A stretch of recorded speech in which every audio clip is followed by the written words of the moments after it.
Maximum ఉంది. Maximum అంటే ఏంటంటే ఒక సిరీస్లో హైయెస్ట్ వాల్యూ ఏదైతే ఉందో అది మనకి ఈజీగా అనిపిస్తుంది. ఇప్పుడు చాలా నెంబర్లు ఉన్నాయనుకోండి, అందులో పెద్ద నెంబర్ ఏది కనుక్కోవాలంటే కొంచెం కష్టం కదా. సో అటువంటి సందర్భంలో ఇది మీకు యూజ్ అవుతుంది. సో నేను ఇంకా కొన్ని నెంబర్లు యాడ్ చేస్తాను ఇక్కడ.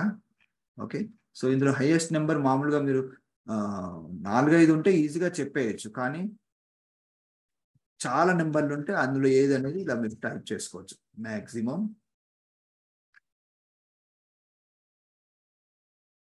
Is equal to max, then tab, then ఆ నెంబర్ వాల్యూ అనేది ఇవ్వాలి. సో నేను ఇదంతా కూడా సెలెక్ట్ చేస్తున్నాను. ఇందులో పెద్ద నెంబర్ ఏది అనేది నాకు అక్కడ రిజల్ట్స్లో వస్తుంది. తర్వాత ట్యాబ్, ఇది క్లోజ్ చేయాలి. క్లోజ్ చేసేసి ట్యాబ్ అన్న. సో ఆటోమేటిక్గా 50 అనేది లార్జెస్ట్ నెంబర్. నేను ఏదన్నా 100 అక్కడ 80 ఇచ్చాను అనుకోండి, అక్కడ ఏమవుతుంది చూడండి, 80 అనేది ఆటోమేటిక్గా లార్జ్ నెంబర్ అనేది అక్కడ అప్డేట్ అనేది అవుతుంది.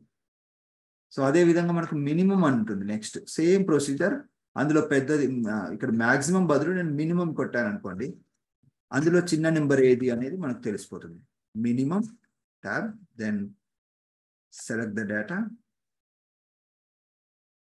నేను పైనది స్కిప్ చేశాను, నో నీడ్, అంటే కావాలని చేశాను. తర్వాత క్లోజ్ చేసేసి ట్యాబ్ కొట్టాను. ఇందులో ఇప్పుడు సెలెక్ట్ చేసిన వాటిలో చిన్న నెంబర్ ఏది అనేది మనకు అక్కడ మినిమం నెంబర్ అనేది అక్కడ వస్తుంది. సో నెక్స్ట్ వెళ్ళిపోదాం.